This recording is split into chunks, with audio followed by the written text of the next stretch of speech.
Instead of telling you what I think you should be doing or how you could be better, or I thought, well, let me just speak from the heart, speak from my gut, and really not have anything prepared, but just tell you what's worked for me. And maybe some of the stuff that's worked for me might work for you now, currently, presently, as you guys have your goals and ambitions, but then further on down the line, as you guys continue to live your life. This idea and this notion that you could be anything you want, you can accomplish anything you want, right? We hear that. You've heard that from the time you were little boys. You hear that now. You're already incredibly accomplished. You guys know that. The thing that has worked for me is to remember the hard times. So, and I'm sure you guys all have your processes. And again, I'm going to tell you what's worked for me. So before a big movie comes out, before, back in the days when I was wrestling with WWE, a WrestleMania match, anything big that would happen, I would always take a moment and I'd just remind myself, all right, I was evicted when I was 14. We were kicked off the island. We couldn't live in Hawaii. Had no place to live. A lot of shit happened then when I moved to Nashville. I was arrested multiple times by the time I was 16 years old. I would remember that, and it allows me then to be present in the moment and understand, holy, the stuff I have around me right now, this is the shit that I dreamed of when I was a kid. I am here. I played for University of Miami, played for great teams. Warren Sapp, Ray Lewis, they were my teammates. They were balling. Warren Sapp was playing tight end that time. I was starting defensive tackle. Yeah, they moved him over to D-line. And he looked at me, he's like, yo, dude, I'm gonna take your spot. And I said, you ain't taking my spot. He said, I'm gonna take your spot. I said, no, you ain't. We battled, and he took my spot. Now you can imagine how that with me, because there goes my opportunity. He went in, switched to defensive tackle, lit the world on fire. Well, what that did, it crushed me, it crushed my dreams. I had a piss poor senior year, zero production, no NFL, no combine invite, nothing. Finally went to the CFL, Calgary Stampeders, making $250 a week Canadian. Now I had to send that home to my wife at that time. Had no money.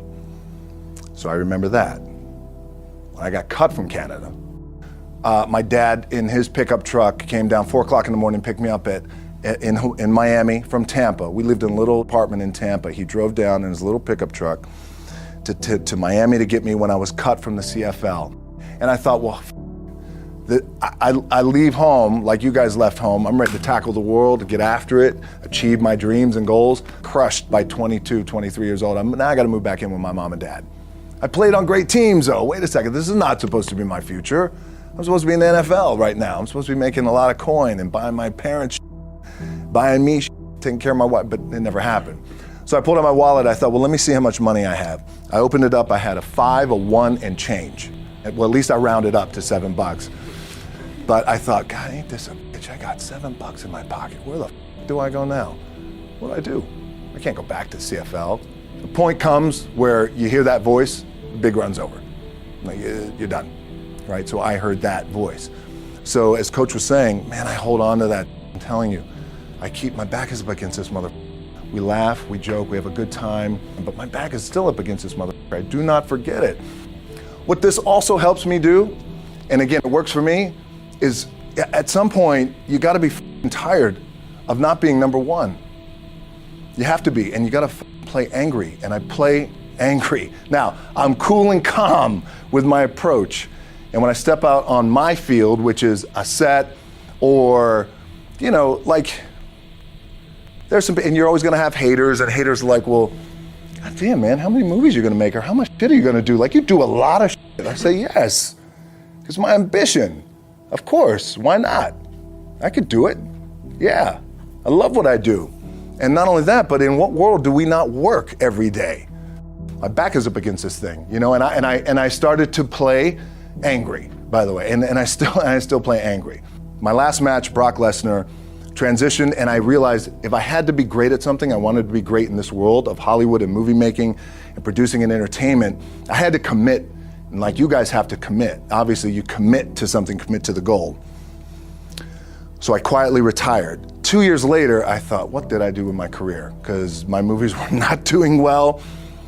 I was written off. It was around 2006, 2007. I was like, I left, I pulled a Jim Brown. I left when I was on top, like number one in the wrestling business, and I left. It was a ballsy, gutsy, some call it stupid move, but I had to commit and I had to follow what was in my gut. What helps me is to keep the hard times in the front of my mind, because it allows me to go into these big moments that I've worked my ass off, and you guys have worked your ass off. It allows me to go into these big moments with a different perspective. What it also does for me, and again, this is what works for me. Like, my back is up against this mother. Every day, it's against this fucking wall. But it's up against this mother because it's what I believe in. And when my back is against this mother, then there's nowhere to go but that way. That's it.